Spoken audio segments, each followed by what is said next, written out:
What's up YouTube, it's CuberChris. Today we're going to be unboxing two new puzzles. But before we get to that, I just want to say thank you to those of you who are here watching this. I appreciate you. For any newcomers we may have, please feel free to click that subscribe button to support the channel and to see more content. And also a huge thank you to Speed Cube Shop for sending me these puzzles. I appreciate you guys, you rock. Alright, so without further ado, let us get into the video. Alright, so I guess we'll start first with the new MGC.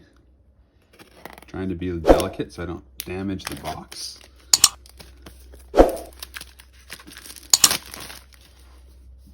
Nice. The first thing I'll have to mention, this new brand is wonky. I have no idea why they put a big space. It doesn't look like a logo anymore. It just looks like a kindergartner typed it. So hopefully they will fix that on their next puzzle. Interesting kind of like matte plastic box for the accessories. Looks like they gave us a cube bag, which I don't remember seeing a lot of cube bags from YJ, so that's kind of cool. Nice material. Looks like an adjustment tool, probably for magnets. Some of these cards that they always come with that I never ever look at. If you watch my channel, you'll know that. And then a tutorial for how to solve the puzzle. All right,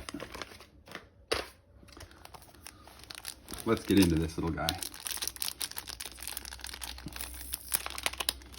There's been a trend recently for all of the key manufacturers to be releasing puzzles with adjustable magnets. I'm not actually sure how I feel about the trend, to be honest. Oh, that was tight. The reason I say that is adjustable magnets have pros and cons. Obviously, the pros are that you can adjust the magnets. So if you like something weak or strong, doesn't matter, you can find something that suits you. The con is that no manufacturer has really nailed the mechanism yet, and so they come with problems. They're a little bit more prone to breaking, certainly if you drop the puzzle like I just did. They're also prone to making noise. For those of you who have purchased the Tornado V2 from X-Man Design/GE, you'll know that on some of the magnet settings, you get an awful clicking noise every time you turn. So in my opinion, it's more annoying than spring noise. So yeah, that is what it is, but that's my 2 cents on adjustable magnets. I kind of prefer manufacturers to just release a puzzle with adequate magnets that most speed cubers will like. And then if the puzzle becomes really popular, perhaps release a version of it that has light or strong magnets like MoU has done in the past. So anyway, taking a look just at the shades, they look pretty basic. Notice the primary internals and the capped piece design right out of the gate. You also see a really interesting design on the internal of the pieces. The plastic doesn't feel really super high quality right out of the gate, but let's do some first turns.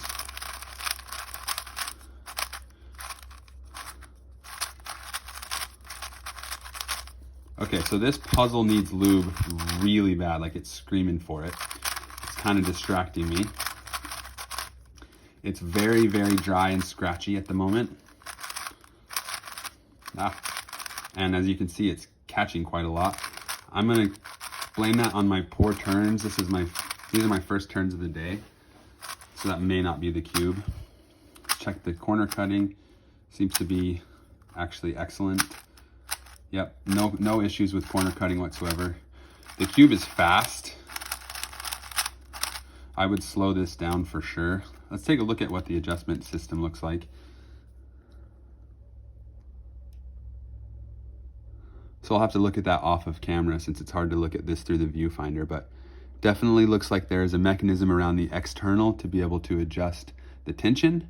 And then I see no screw, so I don't know how we adjust screw depth, but maybe it's with this center piece similar to a GAN. And then the adjustability of the magnets, hard to tell from the screen finder, but it looks like there's 5 or 6 different settings.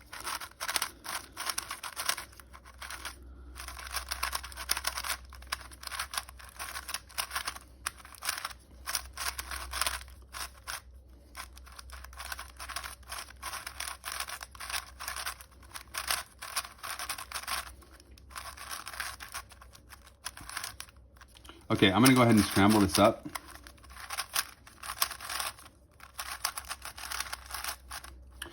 It's definitely showing me some stability issues right now, just on these faster turns. I think I would turn up the tensions and the magnet strength probably. Although when I do slow turns, the magnets feel more than adequate. So maybe I would start with the tensions. Yeah. I'll get a little bit of spring noise.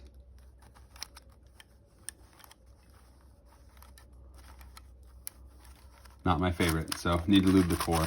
But yeah, again, I'll go ahead and do a solve real quick. Difficult through the viewfinder, but I'll do my best.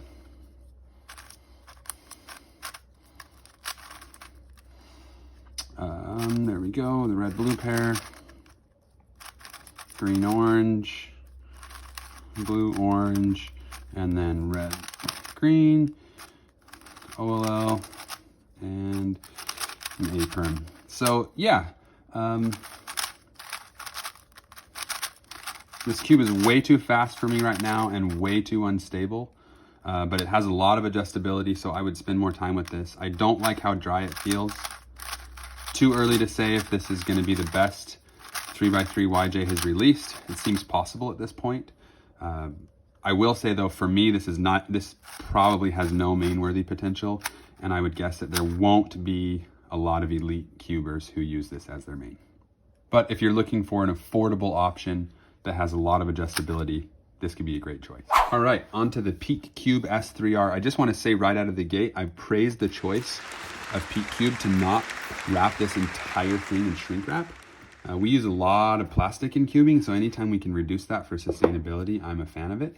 And just as I say that, I see they have both a plastic case and then a cube within that case that's wrapped in plastic. So you win some, you lose some. Let's take a look at the accessories. The orange is really nice. I love the pop.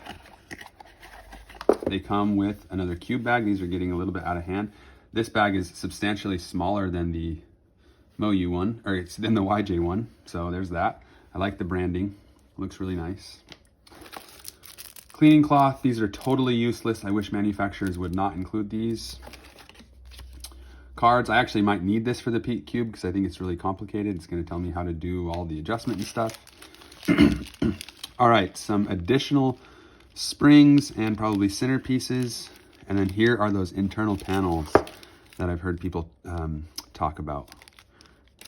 Well, I should say, here's the internal panels that I saw Peak Cube talk about on their Instagram. All right.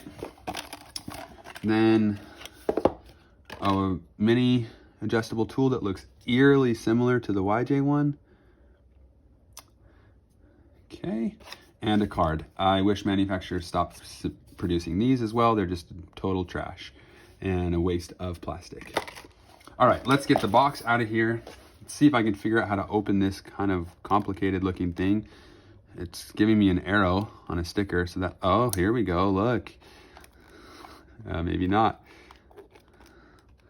If I pinch here, okay, that lid comes off. Got it. My gosh. All right, so this plastic was absolutely unnecessary. You got a box, and inside that box, you have a plastic box, and inside that, you have a cube. No idea why this plastic around the cube would be necessary. And they have sealed this up. Okay, get that out of here. I'll have to tell you what I think about this case later on. Yeah, I like storage cases in general to keep dust off cubes when you're not using them, but I don't know about that. All right, so let's take a look. We have, I was gonna say black internals, because when you look outside looking in, that's what it looks like. But as I get closer, they actually look clear. So it's an interesting design where this has clear panels, but on the external of the panels, but before you get to the caps, there is black. So it gives that black appearance.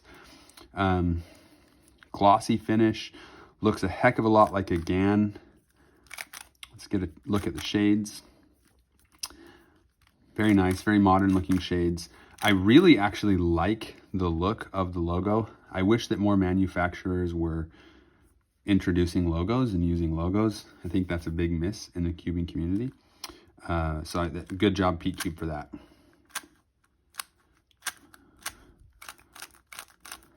Okay, so I'm just going to jump into some turns.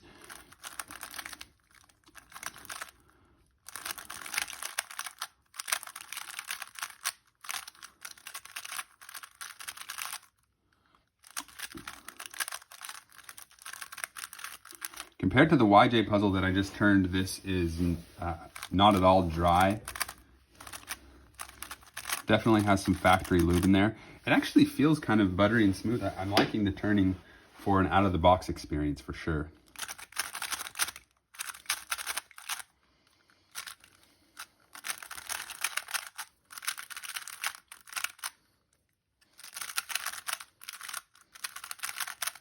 Let's do some F-perms. That's always the test. Wow.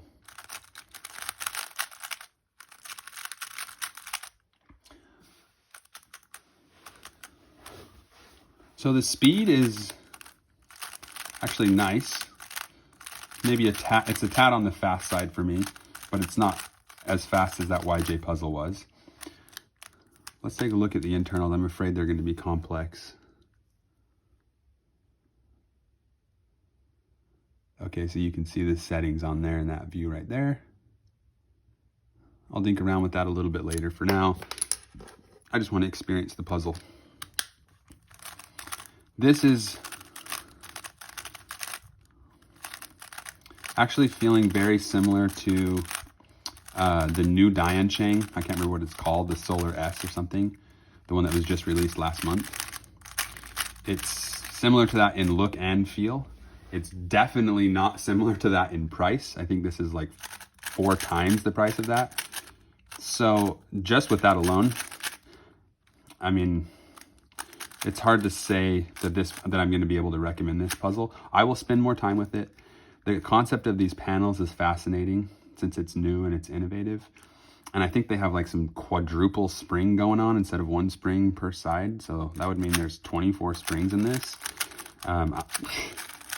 It's hard to say that it feels like that's making a meaningful difference. It is innovation and you have to applaud them for that, but it kind of feels like just making a change for the sake of making a change. Ooh, those D2 flicks were rough. Oh, I don't like that at all. Sorry, as I do more of my finger tricks, you can really get better feel for the puzzle. Anyway, yeah, hard to tell. Hard to say at this point if those springs are going to be meaningful at all. I would like to see that. I would like to ask PeakCube to come out and talk about why they made some of the design choices that they did, particularly in the core. Kind of tell us, the end user, what the benefit of that is supposed to be rather than making us guess.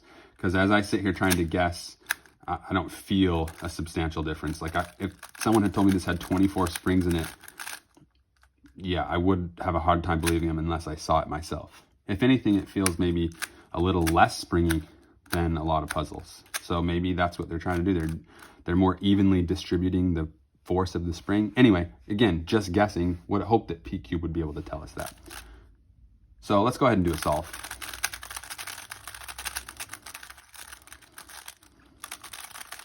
I do a lot of this mindless turning with the cubes that I own. So this for me is like one of the best gauges if I like the puzzle or not. I get a real good feel for its essence because there's all sorts of different types of turns that happen simultaneously. Well, not simultaneously, but in different orders back to back, I should say. Yeah, this puzzle feels nice. It does. I definitely need to get my own lube in it and get it tensioned properly. It's a little bit too fast and too loose for me right now. Actually, a lot too fast. But yeah, it does feel like a high quality puzzle.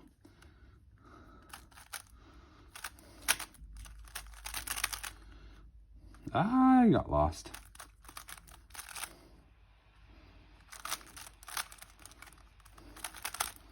We're going to blame this solve on it being the second solve of the day and not on the puzzle. Ooh. Yeah, so I will definitely spend more time with this puzzle. I feel like initially I would say it's a nice puzzle. It does feel premium for sure. It's in the $40 range though. And with the innovations from X-Man Design, with the Tornado V2 and Moyu, you know, with the WRM 2021 and even the Meilong M and the RS3M 2020 and 2021, and then, you know, stuff like Dian Chang that's coming out. It's hard to say that I can really safely recommend this at $40. It does look a lot more like a GAN, though I wouldn't say it feels a lot like a GAN. So if you want a GAN look, well, there's still so many budget versions of that. I was gonna say if you want a GAN look, but for slightly cheaper, this is a good option. But GAN themselves have covered pretty much every price point now, and lots of other brands are introducing GAN looking puzzles for $10. So I don't know where this is gonna fit. I wish it had been cheaper, but I understand they packed a lot of innovation in here, so they have to recoup their cost. I would like to see their second iteration of this puzzle be a substantially lower price point. Once they've recouped some of their initial startup costs, that I think that would be a wise move for them. Well, yet to be determined what they do though. And then the second thing I'd like to see from them is simply to tell us why the panels matter, why the springs matter, sort of, validate their design choices rather than just making us guess on our own. Because right now it feels a little bit like innovation for the sake of being different, and I don't want to pay $40 for that. So that's sort of the summary initial impressions for this puzzle. I'm excited to get to know this more. Let me know down below in the comments if you'd like to see a specific review just of this puzzle or of the YJ1. Be happy to put that together for you guys. Anyway, thanks for watching. Hope you guys have a great day. Signing out for now. We'll see ya.